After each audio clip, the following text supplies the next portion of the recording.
If you can hear us, can you just say hi, hey, hello, give us a sign, give us a signal, and we will get started soon.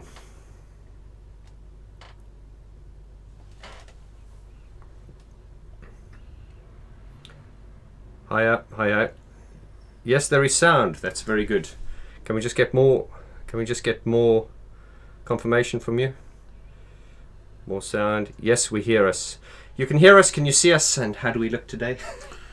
Pretty ugly, I would think. I look anyway. Sound on, people. Okay, let's just see what we've got there. Sound good.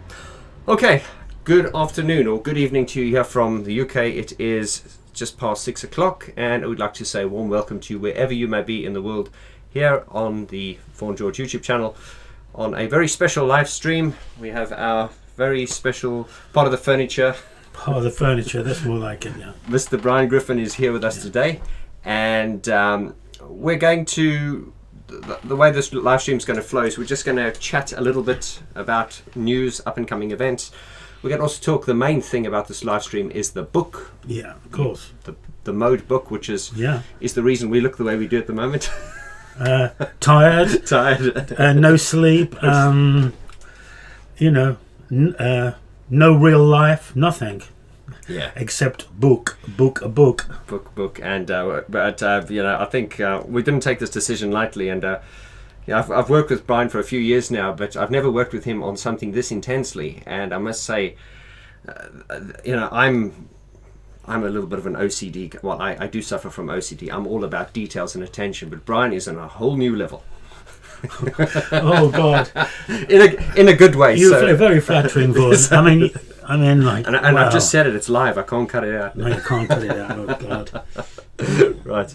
Okay. So we're just going to wait for a few more people to join us. So once again, welcome if you've just joined us. Hello. Welcome. We're going to jump into it soon. But first, a commercial break. We're getting slick at this, aren't we?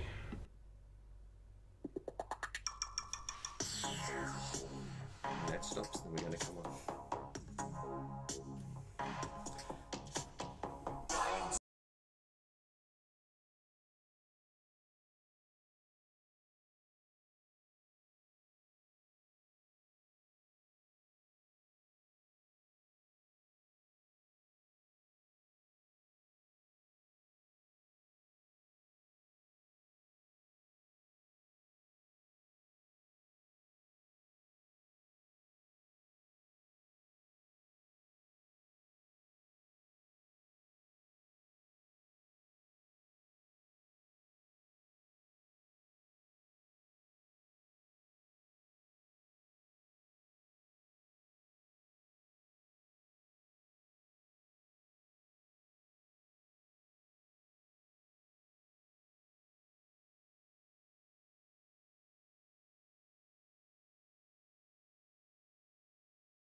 As you see, we're testing a whole new setup here today. This is we want to make live streaming a very big part of the channel, and that of course was our commercial for the brand new 1984 CD and the vinyl of Dark Society, now available here on CD, streaming and digital right here at vaughangeorge.com.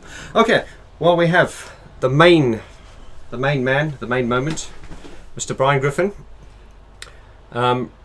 So to all of those of you who have pledged for the book, or some of you have not, don't worry, we've got your back.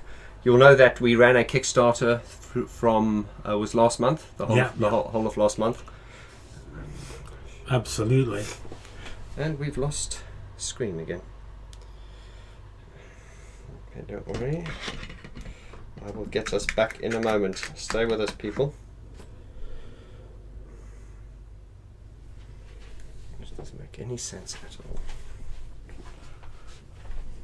It's brand new equipment. Too many wires.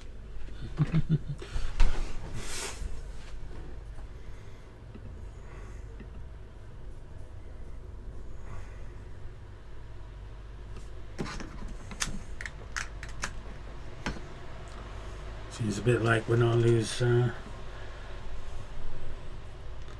we go. Okay. Do apologise about that, my friends. We seem to be having some technical gremlins here today.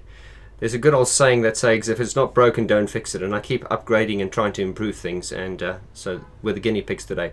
So before we jump into it, can I just have by a show of hands, if you can just signal that you can hear us? Too many wires in the darkness. You're right. Absolutely. That's exactly what Brian said. That's exactly what I said. Too many wires. Yeah.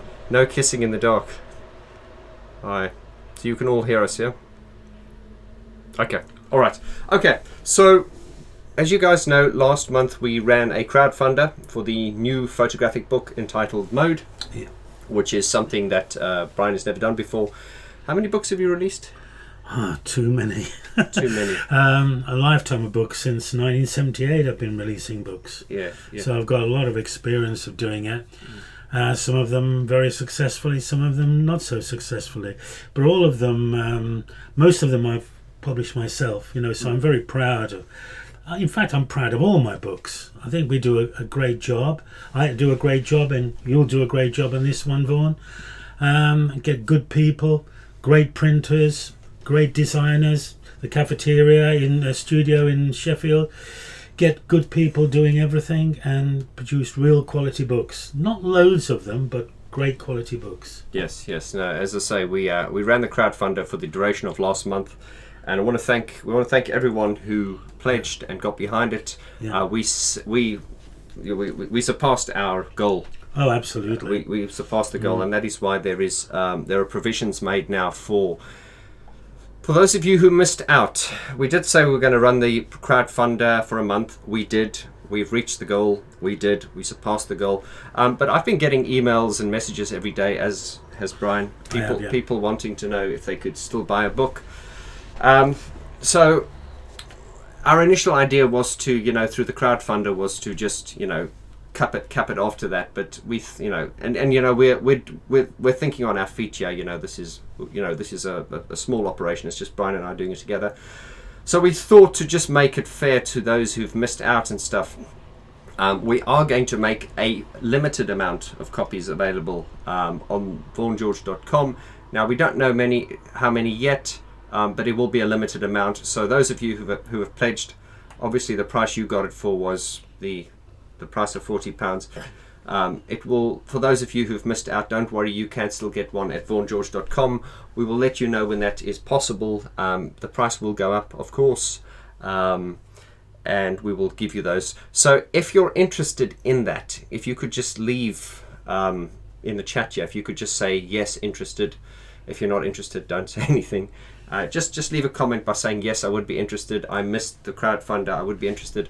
Or you can send me an email to info@vaughty.com. And then Brian and I are just going to put our heads together and just see what we can do and to make a limited amount of copies available for those of you who missed out. Brian, do you want to say anything on that? I want to thank so many people to make this very special book. It is a real special book because it's got everything about my career with Depeche Mode. It was very many years ago, but the book's got everything in it about me and Depeche Mode at that time. And I was interviewed very, very well by Simon Helm. I'd like to thank Simon Helm for his work on this book. And he did the interview for a radio station in Gothenburg in Sweden, and he did a great job. And which is the basis of the book. It's like the spine of the book. And on top of that, I would like to thank Catherine Carley and obviously Julia Wally and all the people at the cafeteria studio in Sheffield for designing the book, for applying their energies and driving the book forward, helping to edit the book, and Jenna, who's one of us, isn't she? She's helping the book along. It's a real team of people that we know and we trust, and we know they're going to produce wonderful work for us. And then there's Roger Burton. Yes, I want to talk about that actually. Is that this book has got the first ever. It was of Only When I Lose Myself. What happened during that shoot? I know there's been a lot of interest. They didn't think I'd done that film, Only when I lose myself in 97, 98. But I had done it. Everyone thought it was Anton, but it wasn't. It was me. And Roger Burton, who was the art director of that film, he supplied a tremendous amount of information of what life was like on the road shooting that film. And it's about, I don't know, 15, 20 pages of the book of our book, Mode,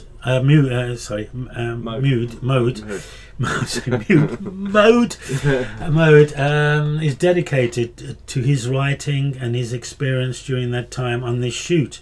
It's fascinating stuff what happened. I can hardly believe it myself, actually, although I was part of it. Who else have I haven't left anyone out. I've thanked everyone who helped me in my Depeche Mode career. I mentioned them, people you probably have never heard mentioned before, that have played a big part of those album covers, and what it was like on shooting those covers, what it was like working with Depeche Mode then in the early stages.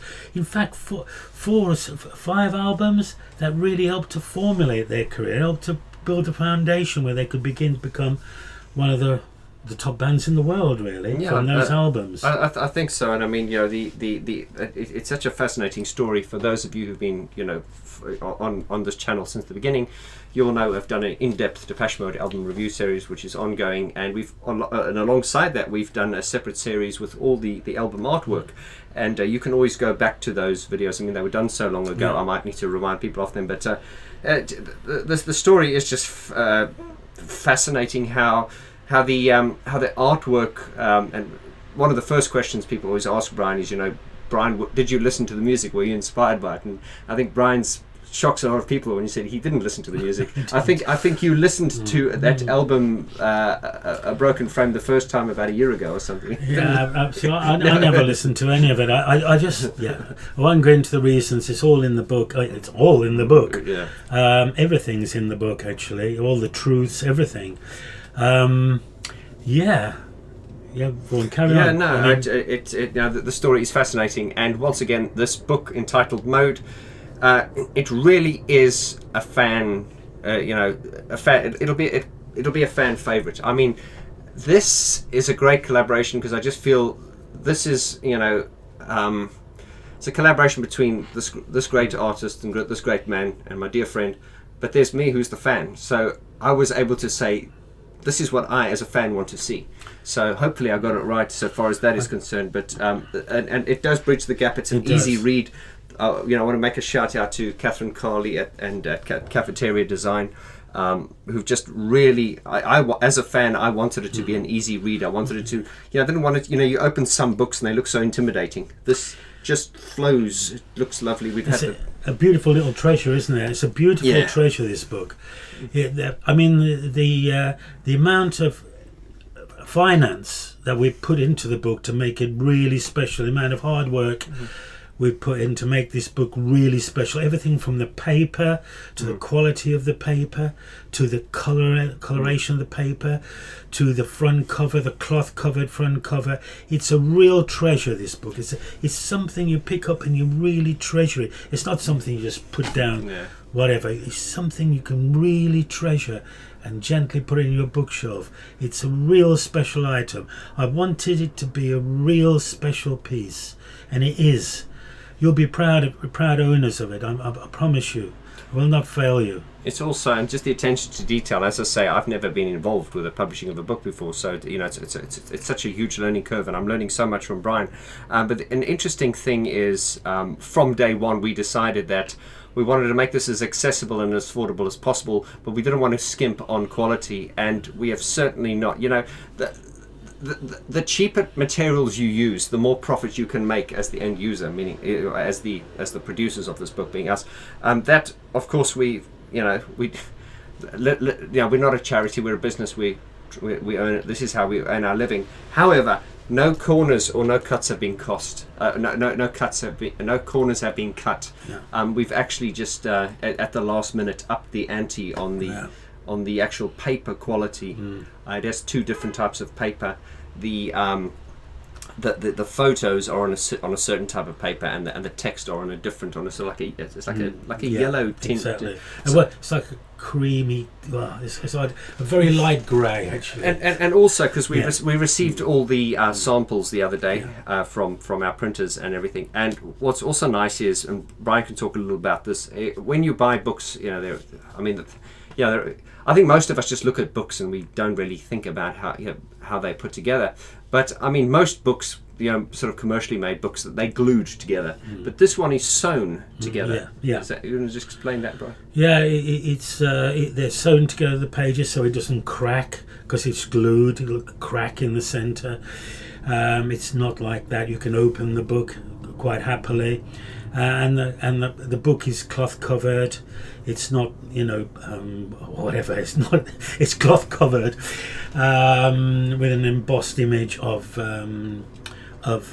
Black Celebration on the front, stamped in the front, and every single element has been thought out and looked into. We've actually been working on this book for longer than the Kickstarter. This book has been worked on for weeks and weeks actually, to ensure that it fulfills everyone's dreams of a book about Depeche Mode, a small book of the beginning of the career of Depeche Mode. And even Depeche Mode are going to be really proud of this book. I think so. Yeah. We haven't heard. Shock them actually. We haven't heard from them yet, but I know their PR team are probably watching. Hello, guys.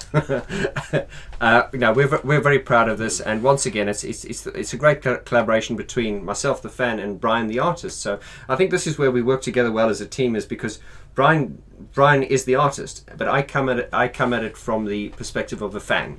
So I'd look at this and I'd go, because Brian will put the book together and he knows what he wants to portray, but then I could look at it and say, well, as a fan, I think this is what I would like to see. Yeah. And so it's been a really, and of course when we got the proofs the other day, we had some PDF proofs.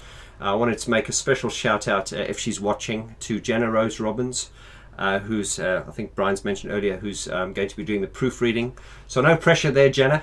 A lot of pressure, Jenna. I'm very proud of this. And okay, guys. So if you've just joined us, as I say, we're just talking about Brian's new photographic book, Mode. To those of you who asked when it's going to be available, I'm pleased to say that we're ahead of schedule.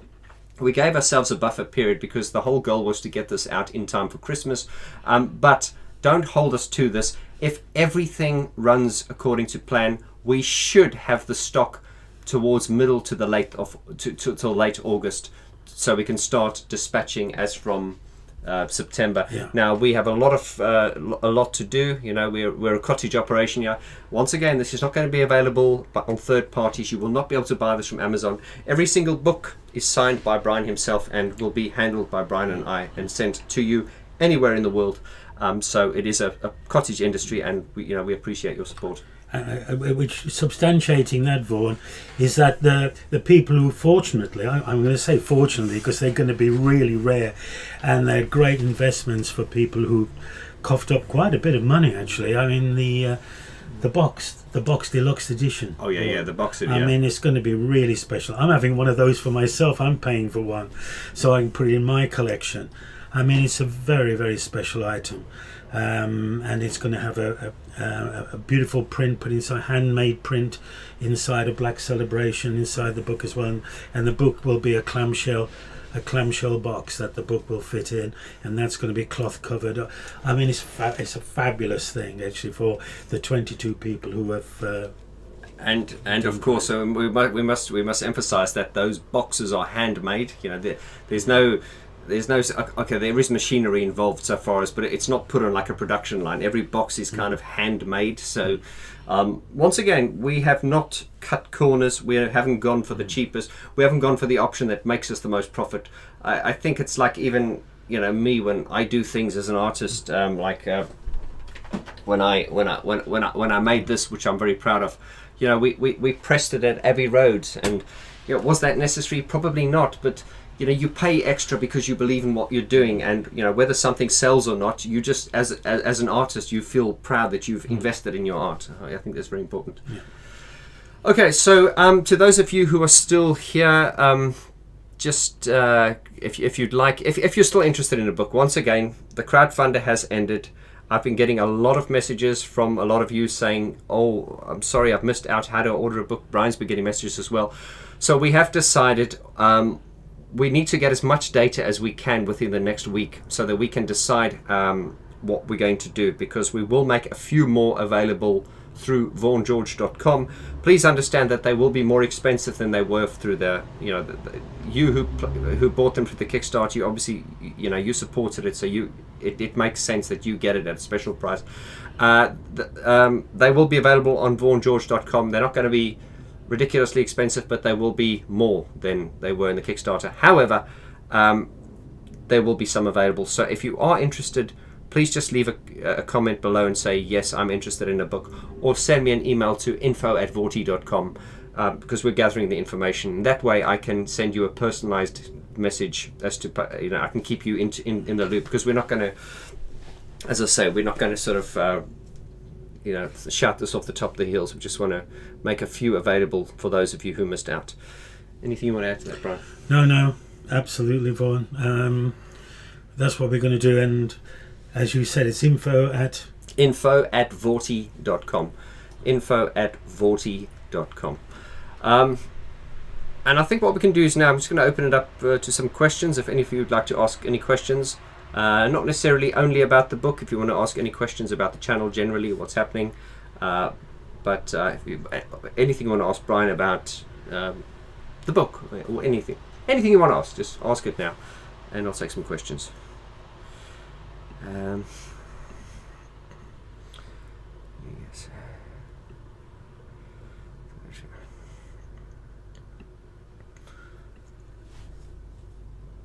Yeah, as I say, we are ahead of schedule, probably about 3 weeks or so.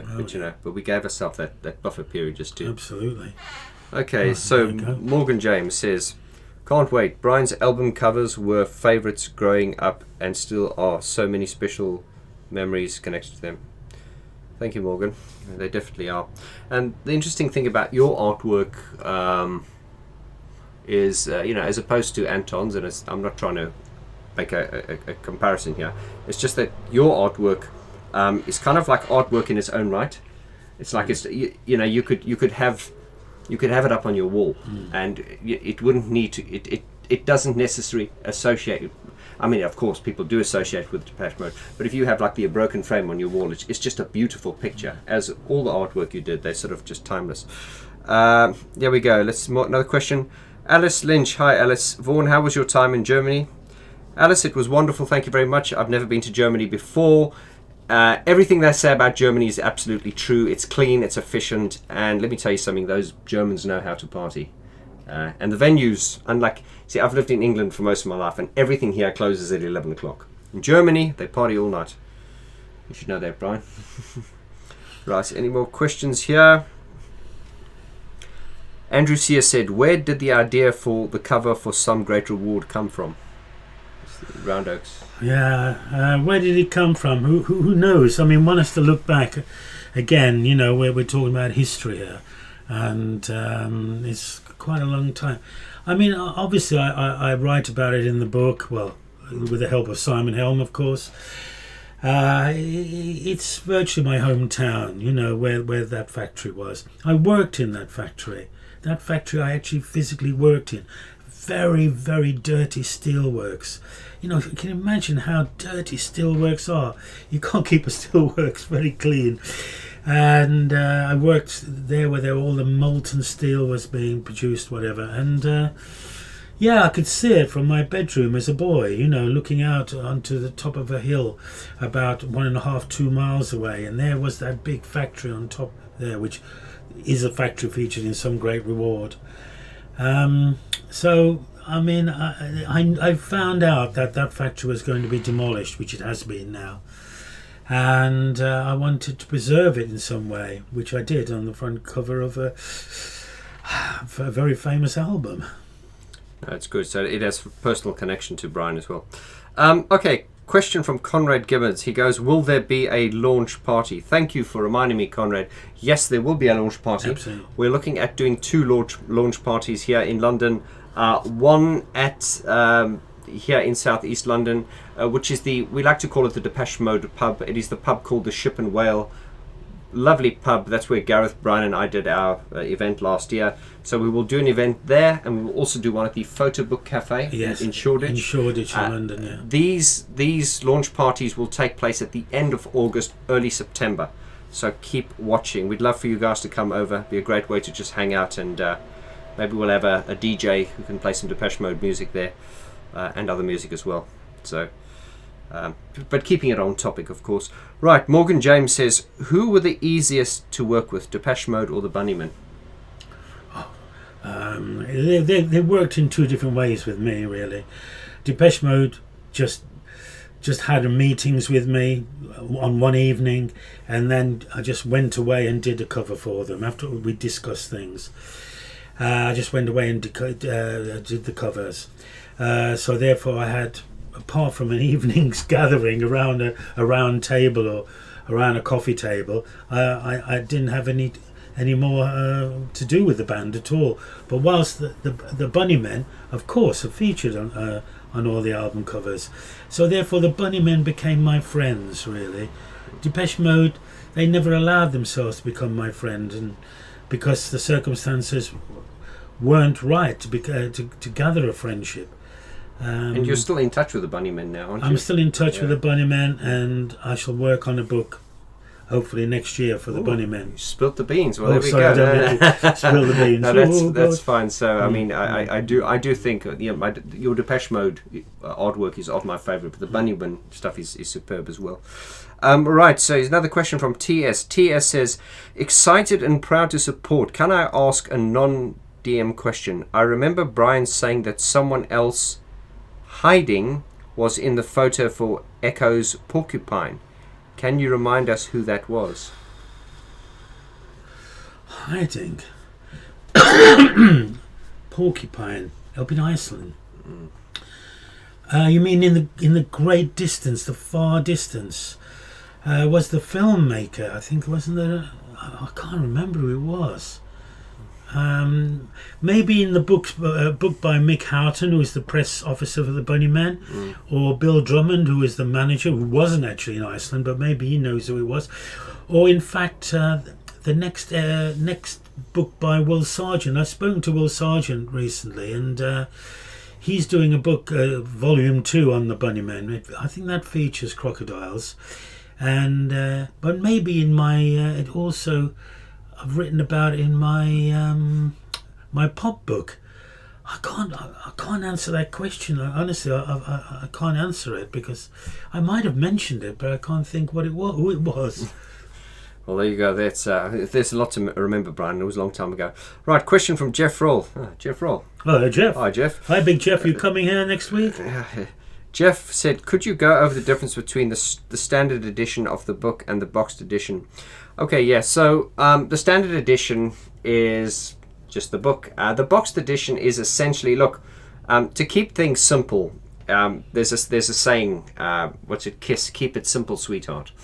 We did, when we were designing this book, we did decide in doing, different sizes and different covers, and it just became too elaborate and just became unreasonable and unfeasible. So I like the idea of we like the idea of doing just one classic design. So to answer your question, Jeff, the standard book is just the book. The deluxe version it's the exact same book, but it is inside a handmade box, and it also features a dark room print. So it's a print of Black Celebration, but it's not digital. It's an old analog print. It's the actual 5x4. The print inside the book in the boxed edition is from a 5x4 negative that was taken on the day of Black Celebration being created in my studio in Rotherhithe in the early 80s. It's the actual printed from the negative, that negative 5 inches by 4 inch negative in the darkroom, with the old dev trays and things, handmade print. And then it's signed, and each individual box and each individual print and each individual book is numbered 1 to 100. So whatever, number 1 or number 20 or number 50, whatever, as the books are sold. And secondly is that the box and the book are cloth covered. The book is cloth covered anyway. All books are, all the Mode books are. But the box is cloth covered as well, and imprinted with the same as the front cover of the book, an embossed print of Black Celebration. And it comes in a clamshell box, which means it opens like that, and you pull the book out of the box. And probably, I don't know, probably the inside will be either silver or black as well. Inside the cover will be, the box will be lined. It may be a silver material, and the outside of the box will be lined in the black material. And I want to ensure that people realise that obviously we have to print the books first in order to be able to fit it exactly into the box. So therefore the boxed editions will probably be a month or 6 weeks after, will be after the release of the book.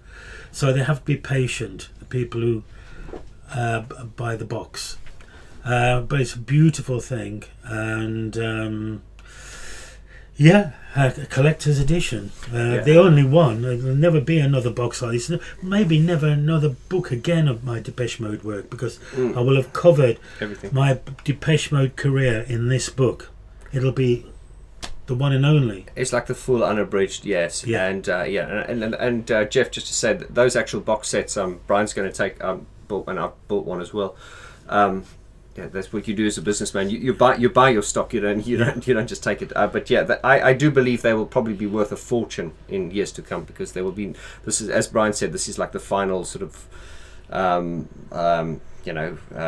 presentation of your Exactly. because you've kind of almost said everything you wanted to say. Yeah.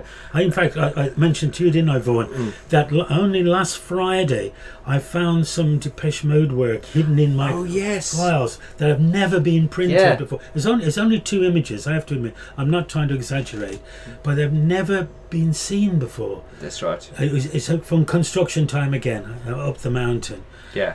I hadn't. They were hidden in my collection somewhere. They've never been printed ever before. My jaw dropped. I saw them today for the first time. Yeah. You showed them to me. I was just like, so. But also there was an asterisk next to one of them. It was considered for because I saw the Chinograph mark on the corner of the sleeve. It was considered to be for the album cover, but obviously the album cover that exists now beat it for that position. But it was considered one of those 2 images as the album cover. I'd just like to say that. No, that's always. You're always very, very concise with your answers, Brian. Right, TS. Who's T? That's Tammy. Hello, Tammy. Tammy says, when I get married, whenever that happens, she says, I want to recreate that as my portrait. Okay, well, Tammy, fly out from America. You can book Brian for it. I'm sure he'll give you mates rates for that. That'll be lovely. I'm single, Tammy. Maybe you want to marry me. There we go. You get a portrait and a husband at the same time. Wonderful. There we go. What else we got here? Andrew says, your covers were the best. I'd love to have seen your ideas for Music for the Masses and Violator. Have you thought about designs for them? Music for the Masses you weren't keen on with those red. It's a bit of a, and you know something. This is awful. I mean, cover. yeah, and I think as fans we've accepted it, but I mean, artistically speaking, I think what they did was with, and I don't want to go too much on a Depeche Mode tangent here, but when they did Black Celebration, that was your last album cover. I think it was Martin Atkins who came up with all those, like, they had all those little symbols around it, like they had like speakers and candles and like a cake and things like that. Then I think they kind of carried on that idea through to the next album, which was Music for the Masses, like with the red speaker cones. But you were just never a fan of that. Terrible. Violator wasn't a bad cover. It was a graphic cover, really, wasn't it? It was quite good. I think I can just think. I can think of one word for Violator, and that's effective. It was just so minimalist, and I think that was probably one of Anton's best. Yeah, absolutely. Definitely.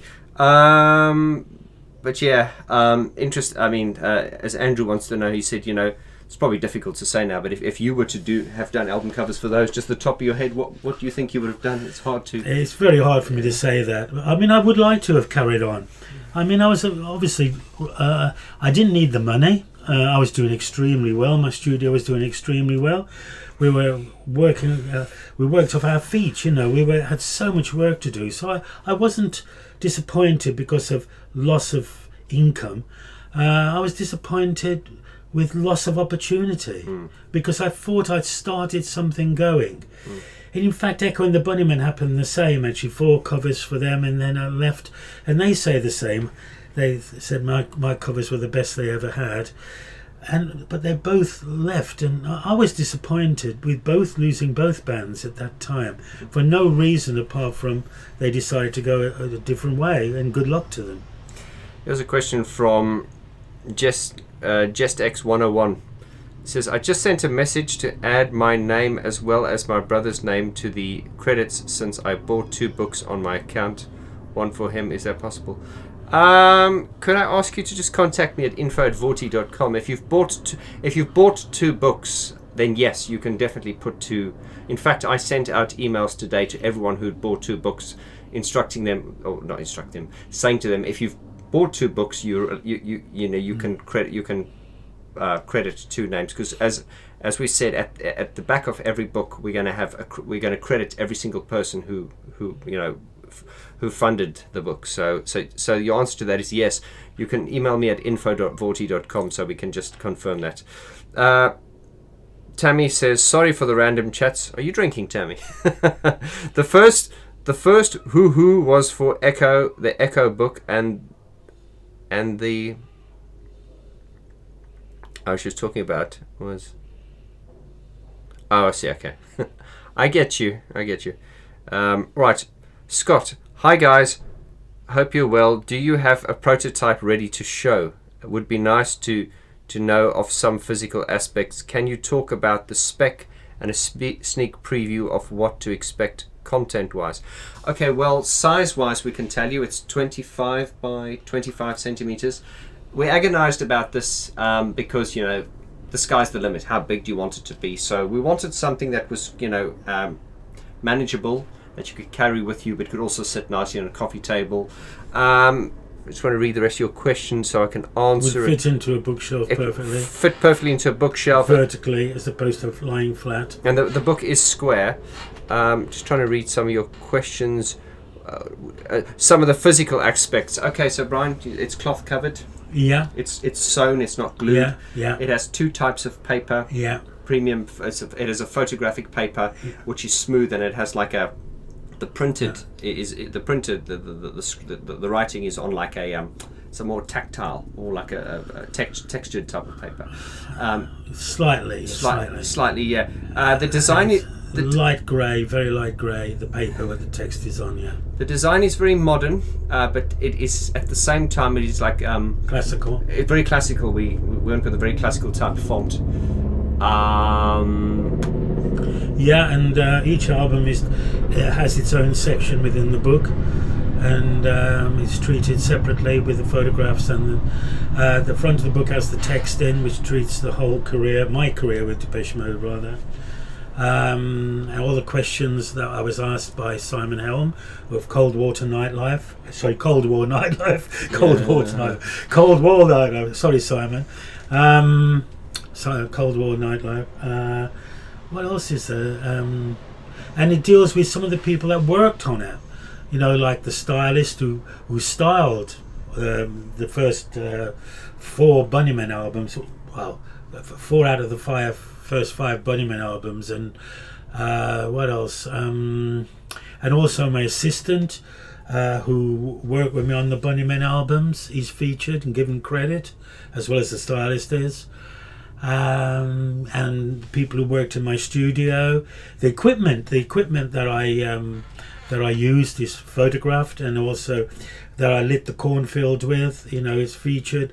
These lamps that I used 40 years ago to light the cornfield, and all the technical qualities, and also why in those days we didn't do album covers with color negative or digital I didn't do anything digitally. Digital, sort of hadn't been invented regarding photography. And I talk about everything was shot on color transparency, which is a positive film.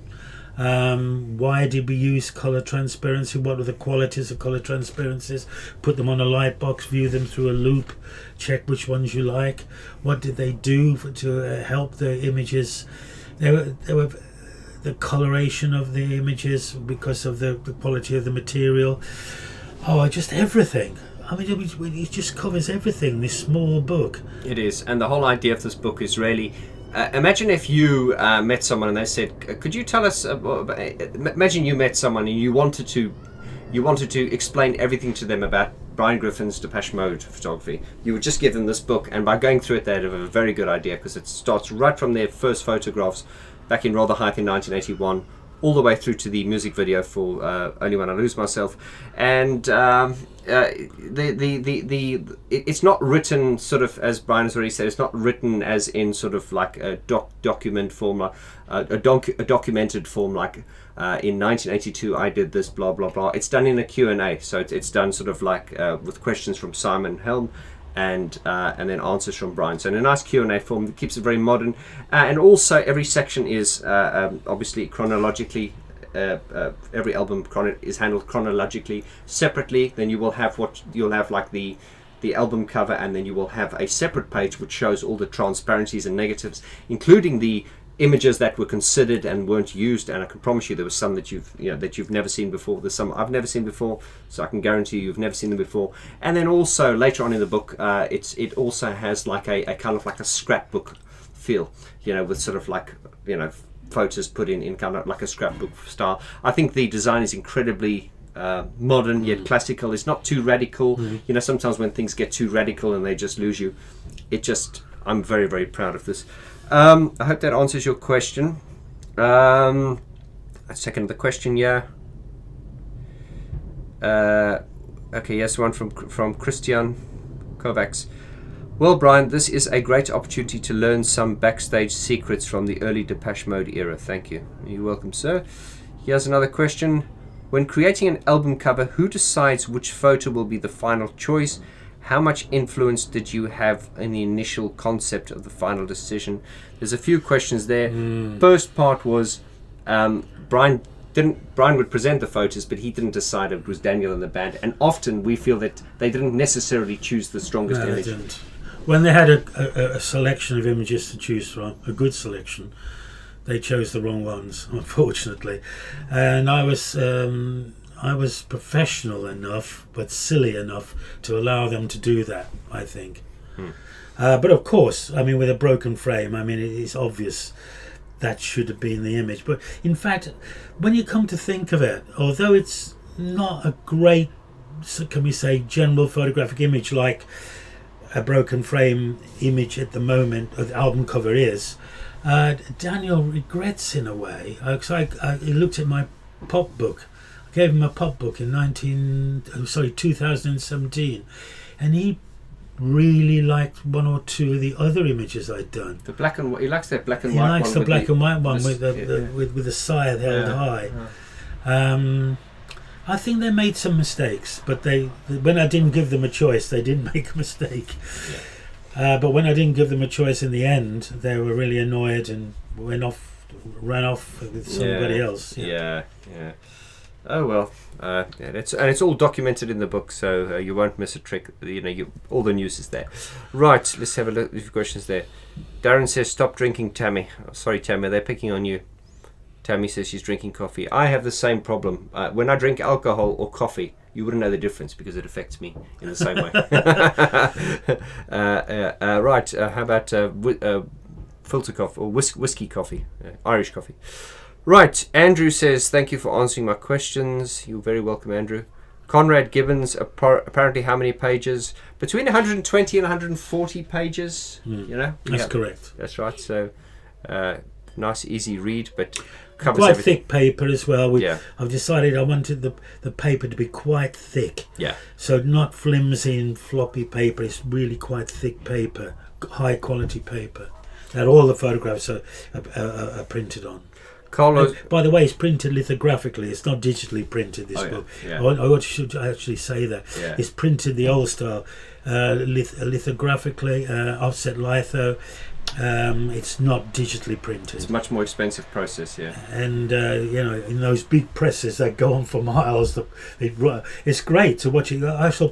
I shall actually publish some photographs on Kickstarter when I go up and watch the process of the printing. You'll be able to see it, and some films. Yeah. You'll be able to see the book printed. Probably in the week of the 17th of July, the book will be printed. Carlos Mode Garn says, "Cheers, Brian. Do you still have a studio, and if so, what projects do you work on? Current music brands or other type of projects?" No, in fact, this year has been. I did an album cover towards at the very end of last year for a new artist called Laura Groves, who I really enjoyed, and was extremely talented young woman.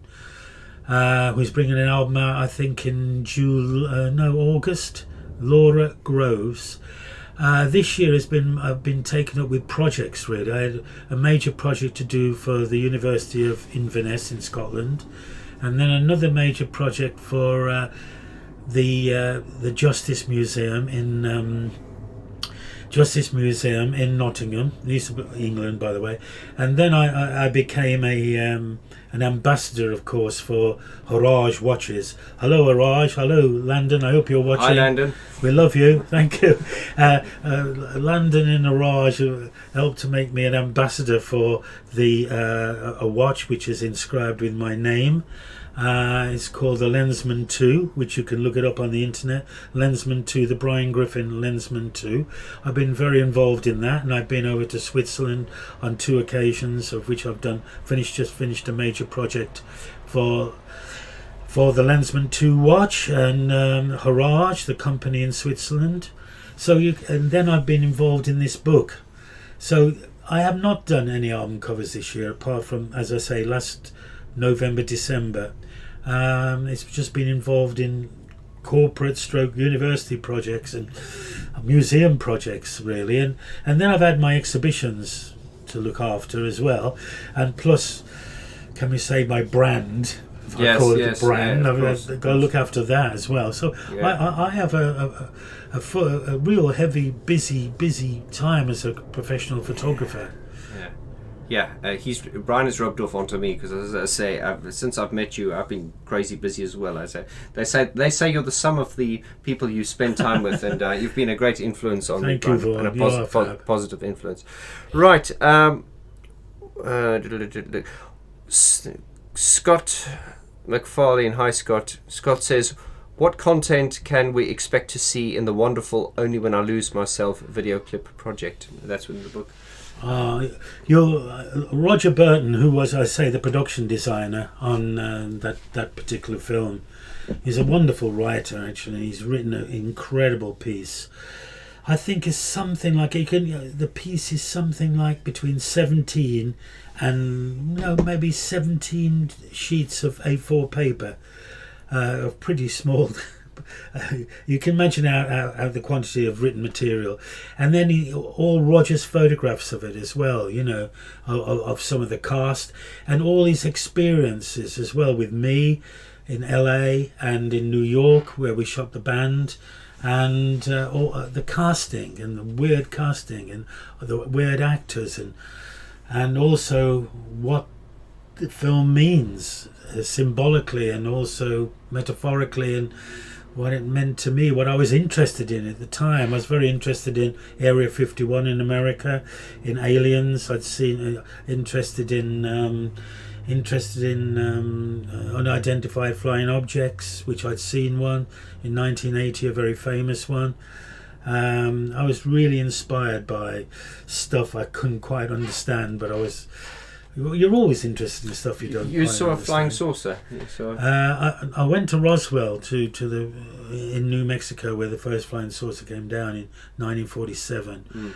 I went there, but no, I saw a UFO in the sky. Yeah, it confronted me in the car, but that's another story. So I was well and truly G'd up for a film about aliens. That is very interesting. This might just be a synchronicity, guys. I don't want to get ahead of myself here because, but I do have a broad interest in a lot of things. More than Depeche. I was looking at my Facebook page the other day, and my Facebook channel. Sorry, what's this called? YouTube channel. And I just thought there was just so much Depeche Mode content on here, and I have a broad range of interests. So I'm toying with the idea of starting a second YouTube channel, which is not going to take a lot of time, which is based on philosophy, and it's going to be called The Thinking Stuff, and it's going to be based on unexplained things and things like that. And very different to this channel, but I just thought, and we might get Brian on for that to talk about his UFO, because I'm very fascinated by things that are unexplainable. Okay. Let's read another question here. Yes, Conrad says, please make a video of the printing. Yes, we will do that. Andrew Sears is back with another question. Would you ever consider a Depeche Mode exhibition of your photography? I'd buy tickets for that. Still remember the DM postcards. That's a very good idea, Andrew, because obviously Brian has done lots of exhibitions where he does. And in fact, we may, Andrew, we'll give you this. Okay, we're not gonna steal the idea. We may look at when we do the release party, doing exhibition there with just all your Depeche Mode stuff.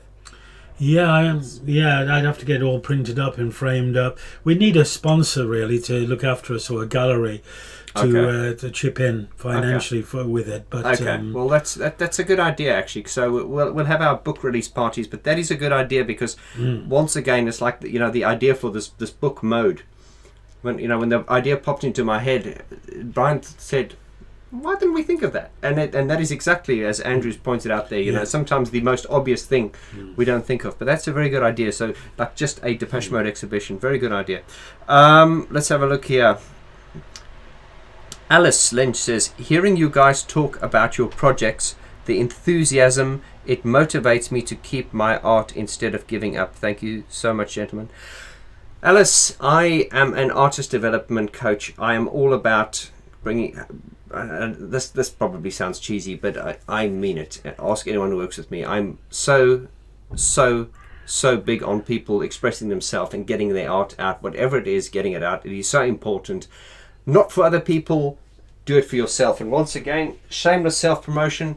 Like when I do my music, I'm grateful when people buy it, but at the end of the day, I put something else out and I don't play to the gallery and I go, this is what I want to hear. So whatever you're doing, you must do it for yourself. You can elaborate on that, Brian. Yeah, absolutely. Yeah, I never think I haven't become a photographer to earn a living necessarily. I have earned a living, which is fabulous. I did it because it's my art, it's my creative, it's my form, it's what I'm particularly, personally good at. I'm good at, and I do it because I can explain myself, through my images. I can explain the man I am, the way I think about the world, and that's what interests me really. Not the financial rewards of it. No, that always comes second. It's always nice. There's a saying that goes. One of my students said to me the other day, said, "Vaughan, there's a saying that goes, do what you love and the money will follow." That's and that is a big subject to unpack. But I mean, Brian's been it's very rare, really, in the arts where people can actually, especially these days, it's so challenging. Okay, right. Let's look at another few questions here because we're coming up to the hour, so we're going to have to cut this out. We're going to have to end this soon. Morgan James says, the back cover for Speak and Spell is the best ever. Fantastic photo of the band. Will they feature that in the book? The back cover for Speak and Spell. I don't even know what the back cover for Speak and Spell is. Actually, I don't. I can tell you that every photo you've ever seen of Depeche Mode is going to be in this book and more. So that's probably is. Alice says, I agree, Vaughan, thank you. You're very welcome, Alice. Don't ever give up on it. And I just want to say, it's very important that if you get an idea to do something, if you don't do it, it will haunt you forever. It's like, I sometimes wish I had taken a different career path because it is so hard being an artist, to get by and do things. But I get by. But there are times that I just wished I'd done something like finance or something like that. But then again, I have got friends in finance and things like that, and they just wished they don't do it. So when I die one day, I'll be happy I took the path I took. In a way, it's a bit deep, but I think there is a lot to be said for following and being true to yourself. Andrew Sears says, God, he's giving a lot of questions today. That's all right, Andrew. You've given us some good ideas. We'll take another question. He says, my man cave. Oh, he's got a man cave. My man cave is covered in Depeche Mode art. Would love to see it on large scale. I think people would travel from all over the world to see your work displayed. I think that is true, and as I say, we need to get a sponsor, and that's my job. We do. I mean, to carry on your question, Andrew, all the images can be enlarged to a very large. In other words, they can be reproduced very large. They're all technically, I'd like to say, excellent, and they can be pretty big prints. Morgan James is just elaborating on his previous question. He goes, reference Speak and Spell, perhaps the German version, black and white photos of Vince, Martin, Andy and Dave. Did you photograph? No, I didn't photograph. No, he didn't. So you came on board after that, after Vince Clarke. Yeah. So the Vince Clarke photos were not Brian. No. So sorry, no Vince Clarke photos. Okay, so I think we've just come to the end of the hour there now, guys. So just to wrap up once again, this video will now go out onto YouTube, and anyone who's not watched it, you can watch this. Just to recap, we'd like to thank you from both Brian and myself. Very, very grateful to all of those of you who funded, helped us get this book off the ground. The book is going ahead now. We are now in the process of crossing the T's, dotting the I's. I'm sure a lot of you have received emails from me, just confirming the names and the spellings and things like that. Brian is talking to the printers on a daily basis and with the designers, and the production is in full swing. We're looking to have hopefully we'll have the stock somewhere between the middle and the late August, and then we will have 2 book launch parties here in London. One in probably the beginning of September, well, probably both of them sort of early September, late August. Anything you want to add, Brian? Your email again, Vaughan? My email is info@vorti.com. So once again, if anyone is watching here, and if you're interested in getting a copy of the book, as I say, the crowdfunder is over, but we're making provisions to make a few more available. Once again, there'll be a limited amount available, but we do need to know how many we're looking at. So please, if you're interested in the book, leave your comment in the chat here, and also just contact me at info@vorti.com so that I can put you onto a reminder list and let you know when that becomes available. Okay, well that's it, guys. We're going to wrap up. Sorry about the technical glitches here. I want to incorporate live streaming as part of the channel. I'm looking to do a live stream every Wednesday, and that will be a great way to converse with you guys. Brian, anything else? No, it's been really lovely talking to everyone tonight, especially to a lot of the people that have pledged for my book. You've made me extremely a happy man. I know I'm going to see a beautiful book of my work for Depeche Mode, and you have made that possible, and you can enjoy this book, because I think it's a beautiful thing, this book. Thank you, guys. Thank you really. I say it every time, and I really mean it. Thank you so much for your support. Without you, none of this exists. So this is your project, and I appreciate this. This is your channel.